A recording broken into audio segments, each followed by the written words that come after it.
Hello students, आज मैं आपको नाइन्थ क्लास के फर्स्ट चैप्टर में पावर सोल्व करना सिखाऊंगा कि पावर के ऊपर कौन कौन सी प्रॉपर्टी लगती हैं।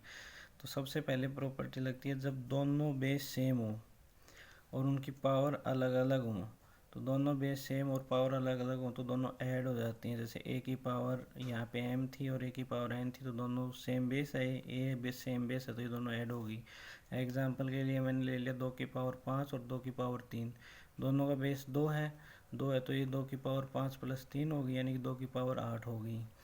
अब अगर दूसरी प्रॉपर्टी क्या कह रही है, अगर हम एक नंबर दिया हुआ है उसकी पावर है और उस पावर की भी पावर हो तो वो आपस में क्या हो जाती हैं, दोनों पावर्स आपस में मल्टीप्लाई हो जाती हैं। जैसे ए की पावर m और इसकी पावर n थी, तो अब ये दोनों पावर क्या हो जाएंगे, ए की power m multiply by n। तो 3 की पावर 2 मल्टीप्लाई बाई 3, तो 3 रेज टू पावर 2 इंटू 3, यानी कि 3 की पावर क्या होगी 6, मल्टीप्लाई हो जाएंगी दोनों पावर।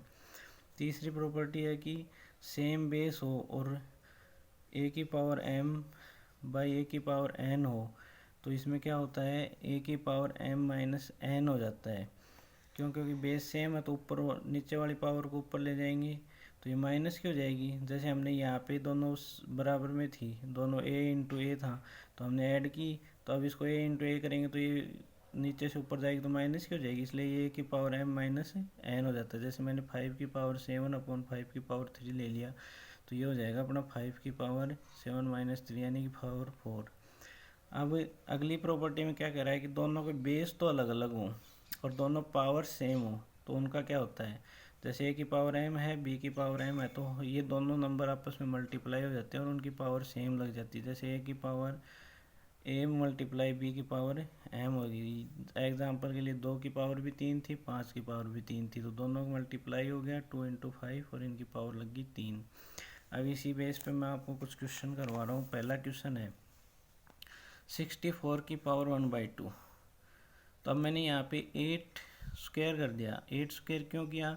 क्योंकि यहाँ पे 1/2 है तो हम ऐसा नंबर ढूंढेंगे जिसका स्क्वायर हो जाए।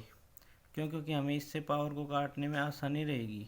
क्योंकि यहाँ पे प्रॉपर्टी अपनी कौन सी लगेगी, ए की पावर m की पावर n, तो ये दोनों आपस में मल्टीप्लाई होंगी, ए की पावर m इंटू एन। तो इसलिए मैंने किया क्या किया, 8 का स्क्वायर कर दिया। अब 8 का स्क्वायर कर दिया तो यहाँ पे ये प्रॉपर्टी लगी है कि पावर m और उसकी पावर n, तो यहाँ पे ये दोनों आपस में मल्टीप्लाई होगी तो 2 से 2 कैंसिल हो जाएगा, क्योंकि ये 1/2 है तो ये 2 से 2 कैंसिल हो गया तो अपना 8 आंसर आ गया। इसी तरीके से अगला क्वेश्चन है 32 की पावर 1/5। अब हम 32 का ऐसा नंबर ढूंढेंगे जिसकी पावर करें तो 32 के इक्वल आ जाए। तो ऐसा नंबर अपना 2 है। टू की अब जब हम 2 को 5 टाइम्स मल्टीप्लाई करते हैं, 2 2 2 2 2 और 2, तो वो क्या आता है अपना 5 टाइम्स मल्टीप्लाई करते हैं तो 2 2 2 2, तो 2 4 8 16 और 32। तो अब हमने 2 की पावर 5 ले लिया, उसकी पावर 1/5 होगी। तो अब उसमें फिर से यही प्रॉपर्टी लगी तो 2 की पावर 5 इंटू मल्टीप्लाई 1/5, तो 5 से 5 कैंसिल हो गया और 2 अपना क्या आ गया आंसर। इसी तरीके से अब अपना 125 है, तो इसके भी पावर कैसे निकालेंगे, पावर निकालेंगे जो भी नंबर अपने को बेस में दिया हुआ है उसके फैक्टर बना लेंगे। जैसे यहाँ पे एक 125 था तो हम इसके फैक्टर बना लेंगे। ये 5 से जा रहा है 25 और ये 5 से जा रहा है 5, तो ये 5 रेज टू पावर 3 आ गया।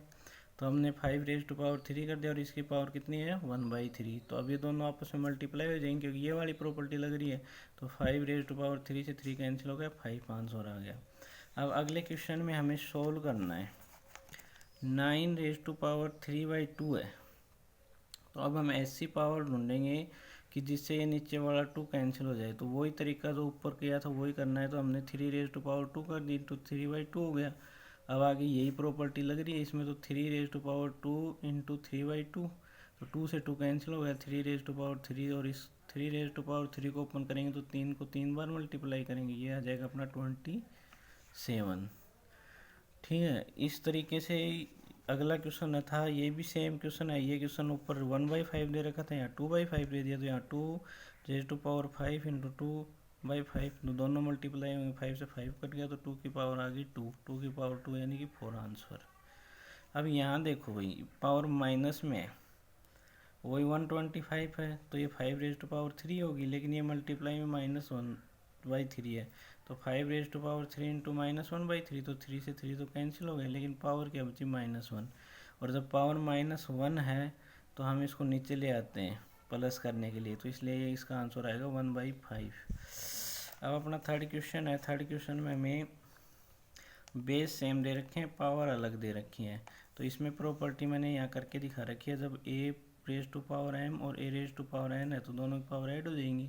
तो यहाँ भी 2/3 2 की पावर और 2 की पावर 1/5 है, तो ये 2 की पावर 2/3 प्लस 1/5 होगी। इनका एलसीएम ले लिया 15 आया, 15 को सोल्व किया तो 10, 3 से डिवाइड किएंगे 5, 5 2 से 10, और यहाँ पे 5 है तो इसको 15 से डिवाइड करेंगे 3 तो +3, तो 2 रेज़ टू पावर 10 प्लस 3/15, तो ये आ जाएगी 2 रेज़ टू पावर 13/15।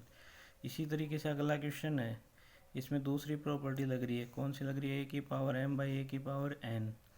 दोनों के बेस सेम है, पावर अलग है। तो अब ये मैंने पहले भी एक्सप्लेन किया था, ये दोनों क्या हो जाएंगे? आपस में माइनस हो जाएंगे, तो 11 1/2 -1/4, एलसीएम आ गया 4, तो ये क्या हो जाएगा 2 - 1, तो 11 रेज टू पावर 1/4 इसका आंसर आ जाएगा।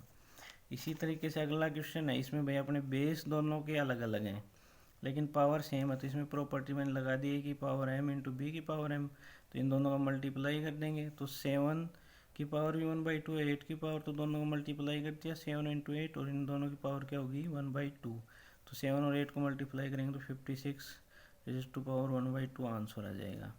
अब अगला है, इसमें वही पहले वाली प्रॉपर्टी लग रही है a की पावर m की पावर n, तो ये क्या हो जाएगा अपना a की पावर m इंटू n, तो अब a की पावर n इंटू n हो गया, तो 3 रेज टू पावर 7/3। ये आज की प्रॉपर्टियाँ थी, ये इनके ऊपर बेस्ड क्वेश्चन थे। Thank you.